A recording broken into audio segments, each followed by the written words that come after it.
মা, তুমি এখানে চা বেচতেছো? তুমি আমারে আর কত কষ্ট দিবে? আমার বউ আমারে বললো চা বিক্রি করতেছে। আমি এই কথা শোনার পরে নিজেরা সামলায় রাখতে পারি না। আমি এই জন্য তোমাকে নিতে আসছি। আমি থাকতে তুমি এত কেন কষ্ট করো? ভিক্ষা করো, চা বিক্রি করো, এত কষ্ট দরকার কি তোমার? আমি না তোমার সন্তান? তুমি না আমার জন্ম দিছো? তাহলে এত কষ্ট কেন করো আম্মা?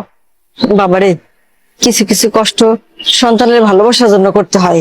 আমি চাই নাই ভালোবাসা, আমি শুধু চাই তুমি আমার পাশে থাকবা, সবসময় আমার পাশে থাকবা। তুমি পিছিয়ে কি করছো না করছো আমি সব ভুলে গেছি। তুমি আমাকে মাফ করে এখন তুমি আমার সাথে চলো, আমার বাসায় থাকবা, চলো। না বাবা, আমি তো তোর আগেই কইছি আমি যাব না। আমি চাই না তোর সংসার অশান্তি হোক, তোরা ভালো থাক, এটাই আমি চাই। তুমি এটা কেমন কথা বলতেছো? আমার সংসার অশান্তি? আমি যেদিন থেকে আমার বউরে বিয়ে করছি সেদিন থেকে তো আমার জীবন অশান্তি শুরু হয়ে গেছে। তুমি আর নতুন করে কি অশান্তি শুরু করবা?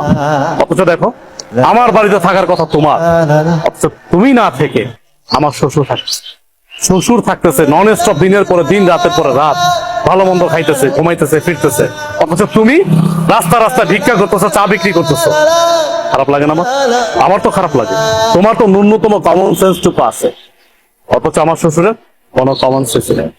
আমার বোর কাছে আমার শ্বশুরই সব। যাই হোক মা, আমি তোমার এত কথা বলতে পারতেছি না, এখন কোনো কথা আমি শুনবো না তোমার। তোমার এই চার ব্যবসা রাইখা এখন আমার সাথে তুমি চলো। চলো, এখন থেকে তুমি এই বাড়িতেই থাকবা। তুমি এত কিছুর পরেও সেই তোমার মাকে বাড়িতে নিয়ে এসছো, আমাকে তোয়াক্কা করে তুমি তোমার মাকে নিয়ে আসছো। তোমাকে কি তোয়াক্কা করবো? কি তোয়াক্কা করবো তোমাকে? আমি এই সংসারটা চালাই, আমি ইনকাম করি, আমি পাঁচতলায় বসে এসির বাতাস খাবো, আর আমার মা রাস্তা রাস্তা চা বিক্রি করবে, ভিক্ষা করবে, সে গাছের নিচে থাকবে।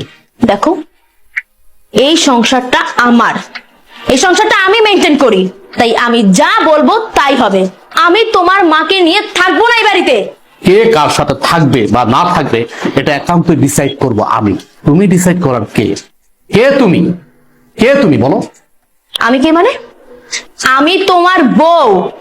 এই বাড়িটা আমার, আর এই সংসারটাও আমার। এই সংসারের সব দায়িত্ব আমি পালন করি, তুমি তো তেমন কিছুই করো না। সো আমি এই সংসারে যে ডিসিশন দিব সেটাই ফাইনাল। আর তোমার মা তোমার ছোট ভাইয়ের ঘরে টিকতে পারেনি, আমার ঘরে কেন টিকবে? হ্যাঁ, তোমার কি মনে হয় যে উনি অত ভালো একটা মেয়ের সাথে টিকতে পারলো না, আমার সাথে টিকতে পারবে? কখনোই না। আমি তোমার মাকে নিয়ে এই এক ছাদের নিচে কোনো দিনও থাকবো না। এখনো সময় আছে, তোমার মাকে বের করো। বাহ, এই বাড়ি তোমার, তোমার কথা মতো চলবে। এই বাড়ি আমার, আমি আমার টাকায় কিনেছি, পরিশ্রমের টাকা দিয়ে কিনেছি। আর চাকরিটা করতেছি পরিশ্রম করে, কিন্তু চাকরি করে টাকা উপার্জন করি। হ্যাঁ মানলাম, তোমার বাবা আমাকে চাকরি দিয়েছে, সে অনেক সহযোগিতা করছে, আমি প্রয়োজনে তার টাকা দিয়ে দেব, কিন্তু তুমি কোনো কথা বলবা না আমার মার বিষয়ে।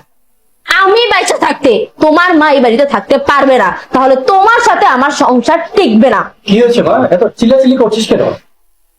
আপনার মেয়ে আমার মাকে এই বাড়ি থেকে বের হয়ে যেতে বলছে। আমার মাকে সে সহ্যই করতে পারতেছে না। আপনি জিজ্ঞেস করেন কেন আমার মাকে সে সহ্য করতে পারতেছে না?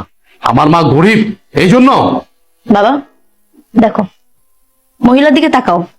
এই সেই মহিলা যে কিছুক্ষণ আগে আমাদের কাছে চা বিক্রি করেছিল। আর উনি আমাদের কাছ থেকে টাকা কেন নেয়নি জানো? কারণ উনি আমার আদরের শাশুড়ি, আমার এই হাজবেন্ডের একমাত্র মা, ফকিন্নি মা, যার কারণে আমাদের কাছ থেকে টাকাটা তখন নেয়নি সে।